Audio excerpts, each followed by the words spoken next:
Come, let us delight in the Lord, for only God alone fulfills the deepest desires of the human heart.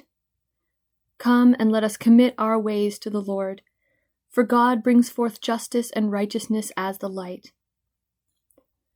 Indeed, let us put our trust in God and do good, and in faithfulness may we worship the Lord in whom we live and move and find our being. Good morning, and welcome to Calvin Church this morning. Let's lift our voices to God in praise with the words of the song, O God Beyond All Praising. It's hymn number 448, and the words are in your hymn books, and they will be on the screen.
As we come to our opening prayers, just a reminder that our opening prayers in the morning conclude with the words of the Lord's Prayer.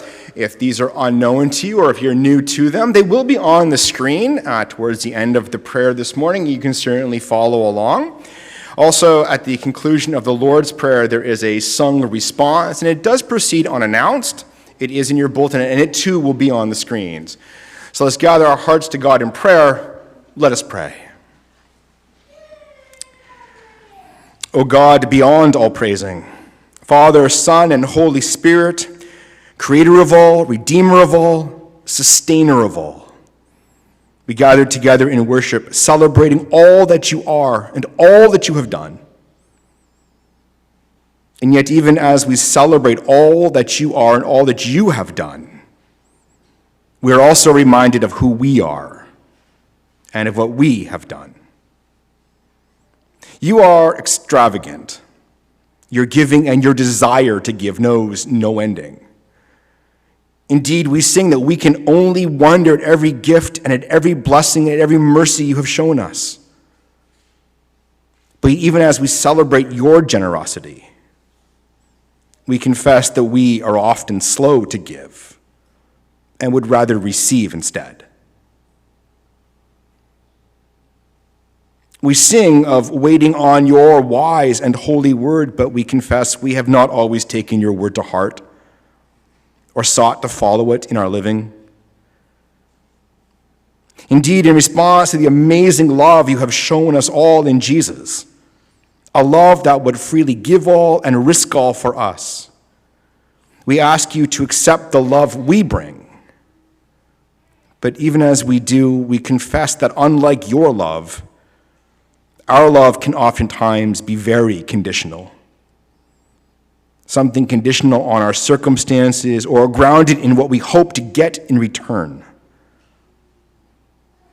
O God, we celebrate your goodness and the goodness in which you created us. But we confess we often fall short of that goodness in our living. And so as we come today to feast on your grace, assure us again of your forgiveness, we pray.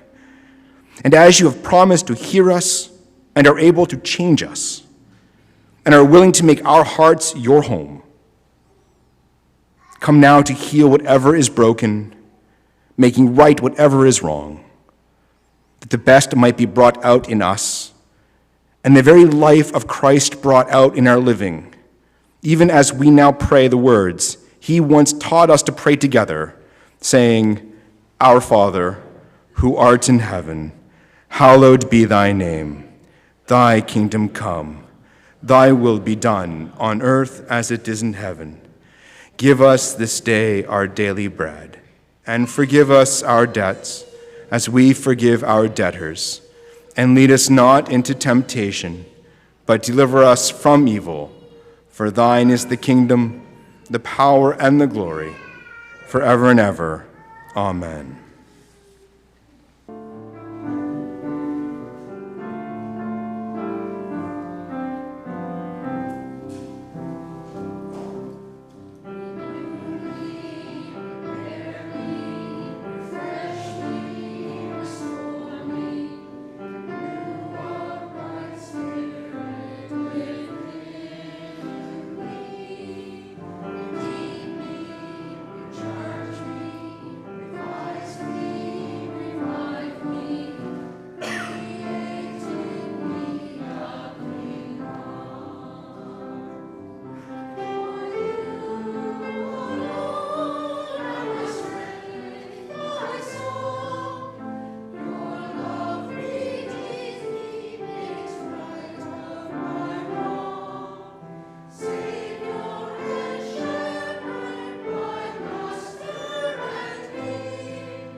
Hear the good news of the gospel.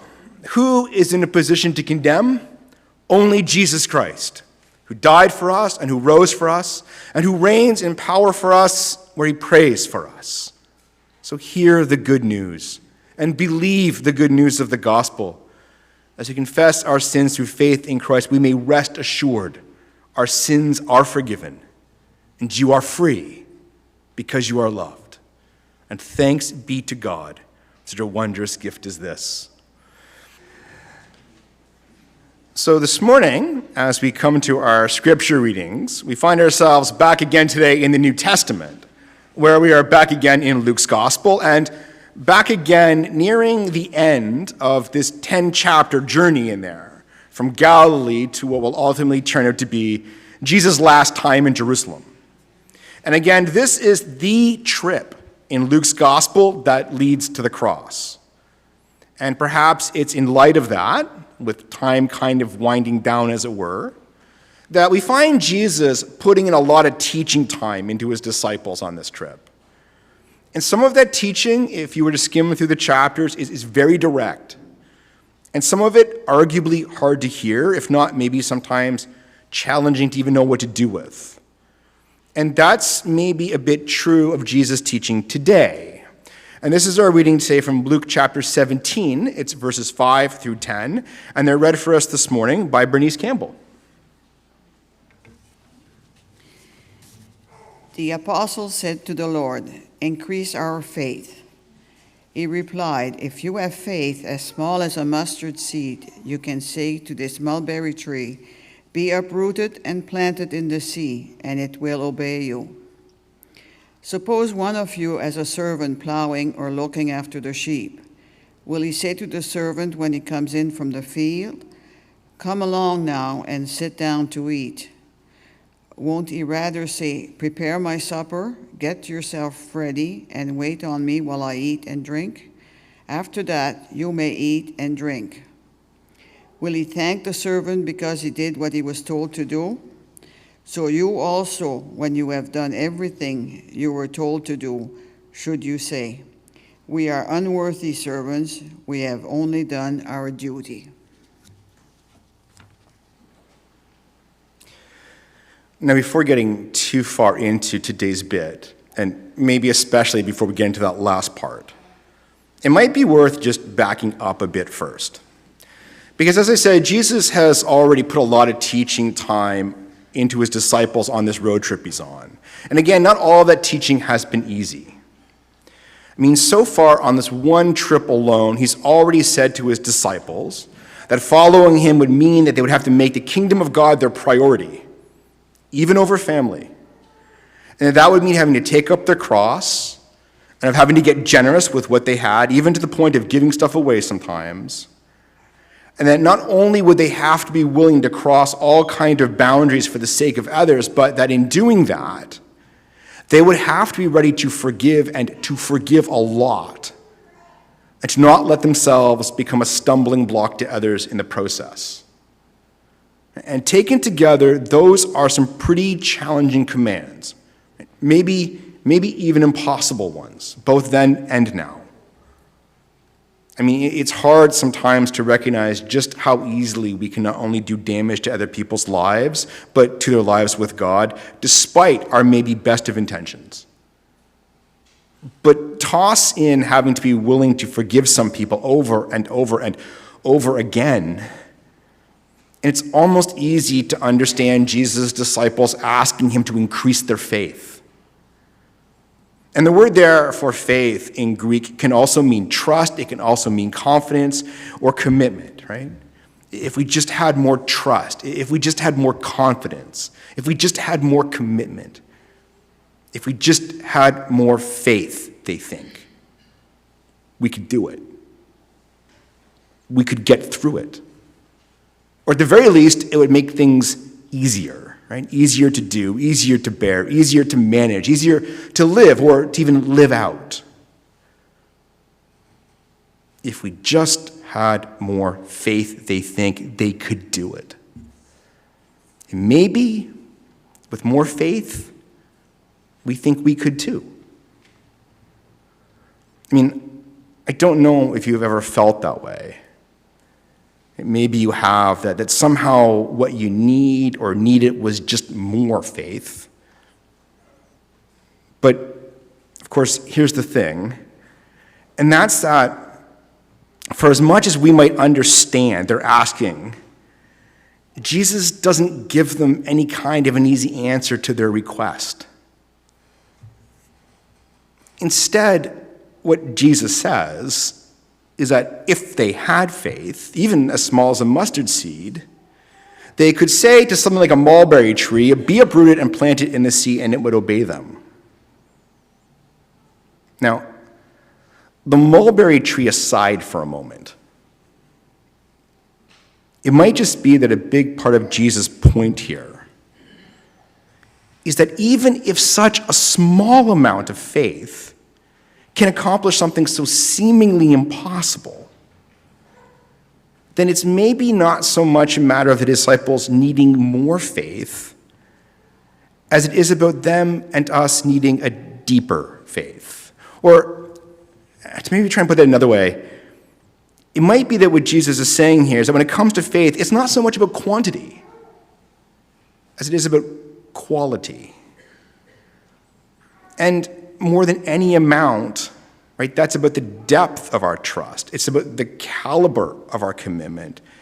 And it's what's actually at the heart of our confidence we're trying to live out of. And those aren't things that anyone can just magically give us. Right? We might wish that they could, but the truth is they can't. These are things that are refined over time and through practice and through the experiences of our day-to-day life and living with God. And lest anyone somehow think that a world-changing kind of faith is somehow about being able to miraculously transplant trees out into the ocean, Jesus starts into this kind of story where he says, suppose one of you has a servant, or a slave, as the word can also be translated. Suppose one of you has a slave or a servant plowing or looking after the sheep. Will he say to the servant when he comes from the fields, come along now, sit down to eat?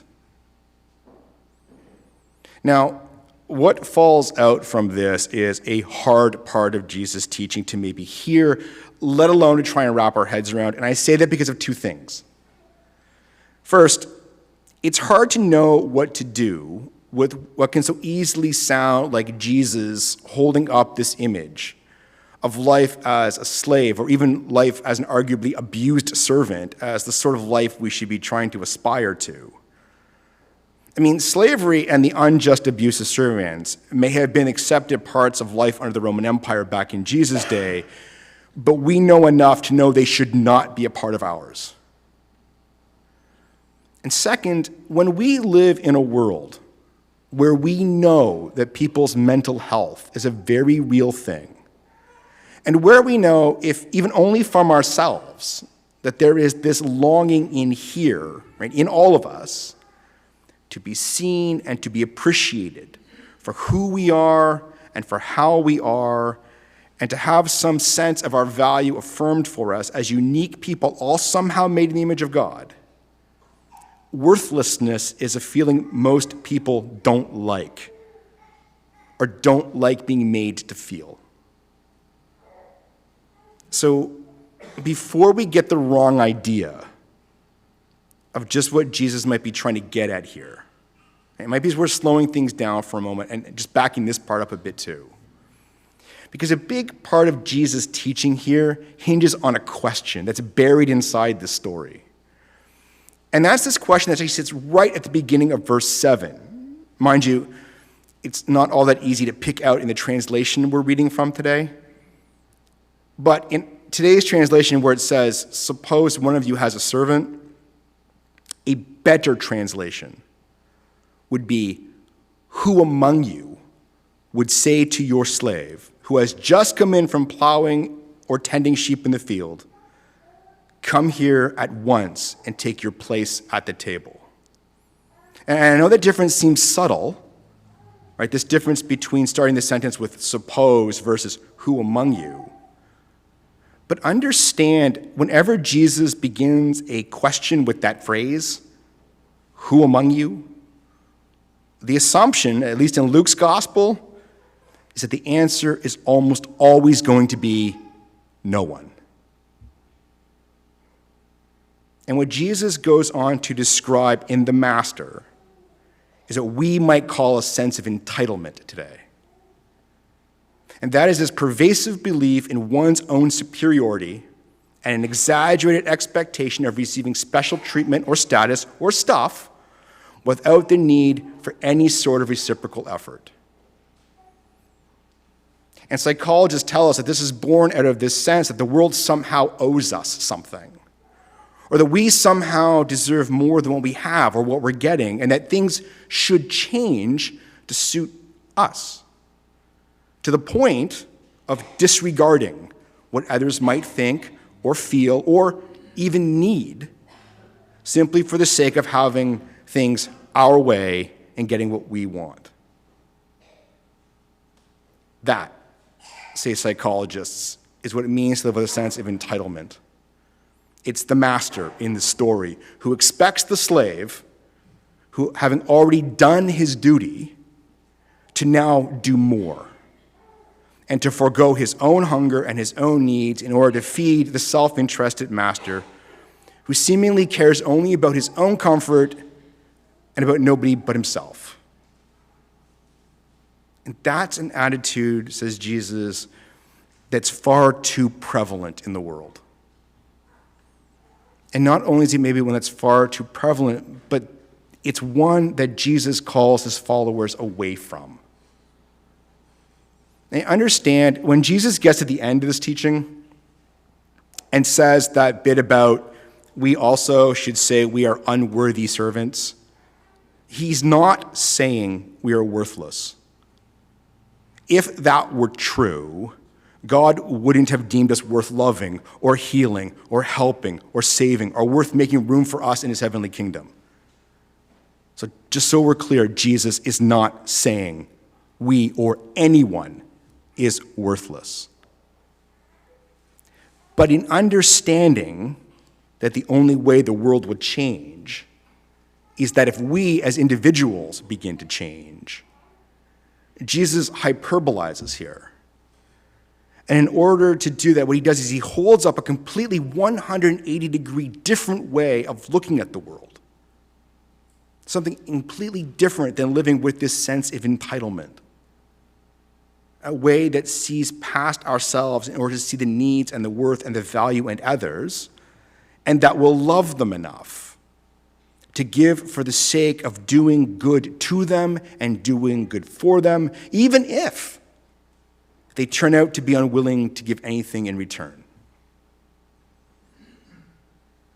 It turns out, says Jesus, if it's a world-changing kind of faith you're looking for, it might just be that it's not so much about miraculously transplanting trees out into the ocean. It's about uprooting some of our own ideas about this world and about ourselves and about others in order to make room for ourselves to be changed and to be transformed in here and up here and in how we live out there in order to be more like Christ. After all, when Jesus asked that question, who among you would actually say to your servant, come and take your place at the table? There is one who would, and it's Jesus.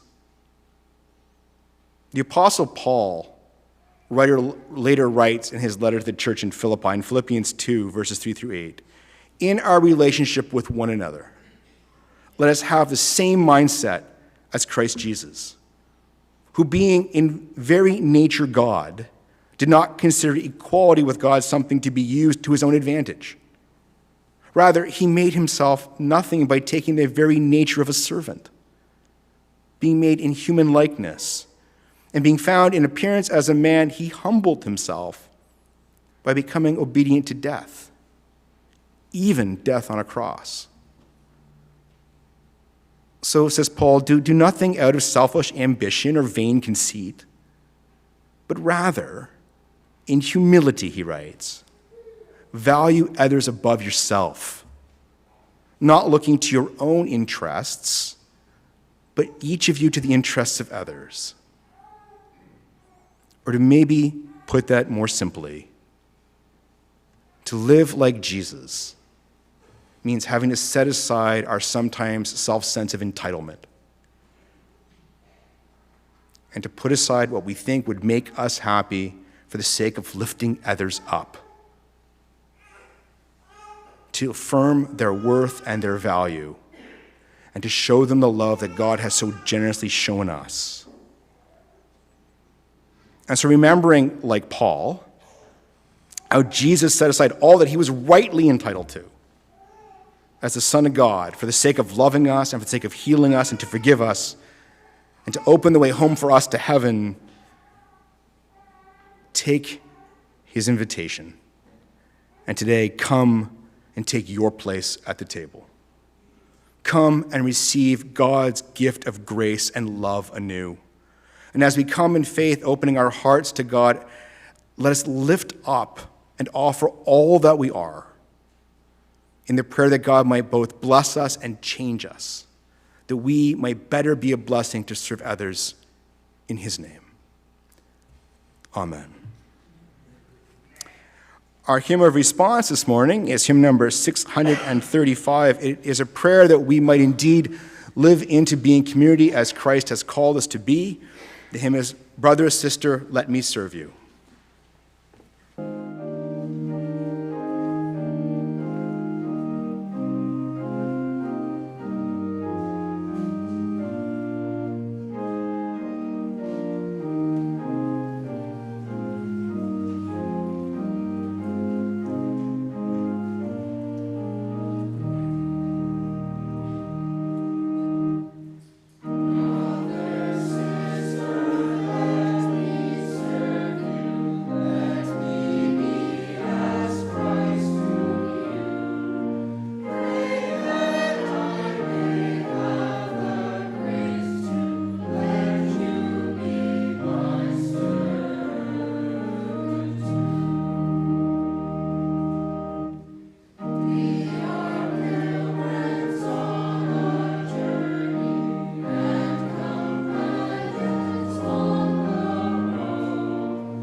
Brothers and sisters, the table that has set is set for all, and it is the Lord's table. And around it there are no divisions. As bread is not made from one grain but from many, And as wine is not made from one grape, but from a full harvest, so too we, who are many, are made one in Christ. This is a sacrament of unity. So come, all of you, to your place at the table. Taste and see that the Lord is good. But as we come and do this, let us remember that as we are invited and welcomed to the table, we are called to make room for everyone. Let's remember that as we are fed, we are called to ensure that others do not go hungry. That as we are served, we are called to serve others. And that as we are shown God's goodness, we are sent into the world to show it to others in his name. On this day, as we gather, a day which in the liturgical calendar is called World Communion Sunday, we gather not just as a congregation in this place. We gather on a day when congregations across denominations across the world gather to come to table together, a reminder of where our unity truly lies and in whom it truly lies. And so before we come to the table today, I'm going to invite us together to affirm the faith that we share across denominations and across boundaries. It is the words of the Apostles' Creed. You can find these in your bulletin. You can find them on the screen this morning. They are also in our hymn book at number 539. But let us recite together the faith we share in which we find our unity in Christ. I believe in God the Father Almighty, creator of heaven and earth. I believe in Jesus Christ, his only Son, our Lord, who was conceived by the Holy Spirit, born of the Virgin Mary, suffered under Pontius Pilate, was crucified, died, and was buried. He descended to the dead. On the third day he rose again. He ascended into heaven. He is seated at the right hand of the Father, and he will come to judge the living and the dead. I believe in the Holy Spirit, the Holy Catholic Church, the communion of saints, the forgiveness of sin, the resurrection of the body, and the life everlasting. Amen. I'll invite us to come to the table this morning in song. The words are to hymn number 536. Christians, lift your hearts and voices. It's a song we don't sing all that often, but we're singing it today to this tune of a familiar Christmas carol. So hopefully it'll be a little bit easier. The hymn is number 536.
Please be seated.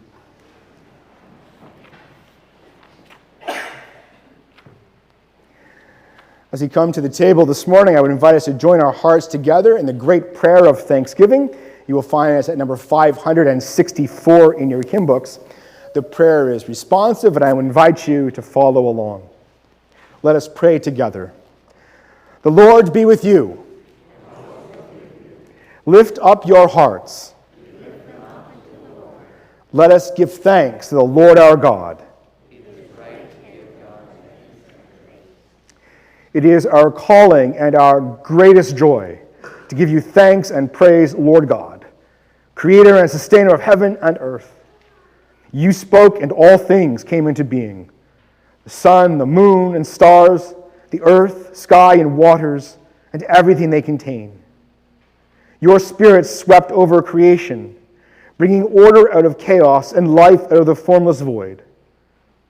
From the elements of earth, you created humankind in your image. You breathed life into us and called us to love and serve you. But we turned away, seeking to live in our own way. Yet even as we turned from you, you have never turned from us. Through the law and the prophets, you called us back to you. In the fullness of time, you sent your Son Jesus, born of a mother's flesh, to reveal your grace and love. Again and again, you welcome us back to your side with the open arms of a loving Father. Therefore, we praise you, joining our voices with those from every time and place, saying, Holy, holy, holy Lord, God of power and might, heaven and earth are full of your glory. Hosanna in the highest. Blessed is he who comes in the name of the Lord. Hosanna in the highest. Mighty God, holy is your Son, Jesus Christ, walking this earth, feeding the hungry, calling the lost, healing our hurts, challenging our wrongs, and teaching us your ways of love and faithfulness. He revealed your kingdom at work in the world, taking up his cross to die, that we might be freed from our sins, and rising again that we might know the joy of a new and eternal life. We praise you and worship you as you proclaim the mystery of faith, that Christ has died, Christ is risen, Christ will come again. O God, as we come to this table, pour out your Spirit upon us and upon this bread and this cup. May they be for us the body and the lifeblood of our Lord Jesus Christ, healing, renewing, and making us whole. Unite us in worship and witness with your church throughout the world, so that together, through Christ, with Christ, and in Christ, we might bring honor and glory to you, O God, Father, Son, and Holy Spirit, one God, to all eternity. Amen.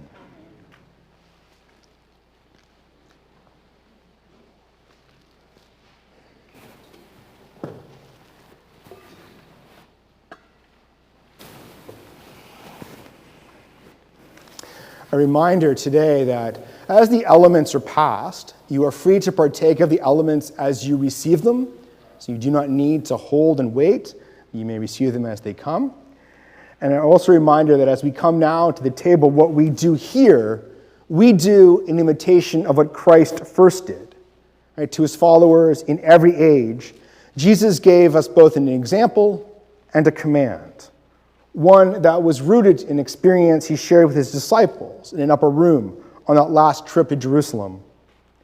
For it was amongst friends, gathered around a table, that the Lord Jesus, on the night of his arrest, took bread, and after blessing it and giving thanks, broke it, and gave it to his disciples, saying, "This is my body, given for you. Do this in remembrance of me." And in the same way, after supper, he took the cup, saying, "This cup is the new covenant sealed in my blood. Every time you share this cup, do this in remembrance of me." For every time we eat this bread and drink this cup, we proclaim the death of the Lord, celebrate the resurrection of our Lord, and looking for his coming again in glory. He who has suffered for our injustices is now present for us in this bread. He whose body was hung on a cross is now offered up for us in this cup. These are the gifts of God for the people of God. So taste and see and remember that God is good.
As we have shared this bread together, as we have partaken of the cup together, let us pray together. Lord Jesus Christ, you have nourished us in this meal and fed both our body and soul. We have heard your love. Now send us out to speak it. We have seen your love. Now send us out to show it. We've been fed by your love. Now send us out to share it. And let all things be done to your glory. Amen. Now I invite us to take our worship into the world today with the words of hymn number 775, sent forth by your blessing.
So go into the world, and as you have known the blessings of Christ, share them with others. As you have known the love of God, offer it to others. And as you celebrate the grace that has been shown us, let that be known to others in our living as well. And that you may do this, that you may go into the world to serve the kingdom of God and to bring his love to others. May the grace of our Lord Jesus Christ fill you. May the love of God the Father Almighty overflow you. May the peace, the compassion, the communion, and the courage of the Holy Spirit, may all of these things be yours to know and to share this day, now and forever. Amen.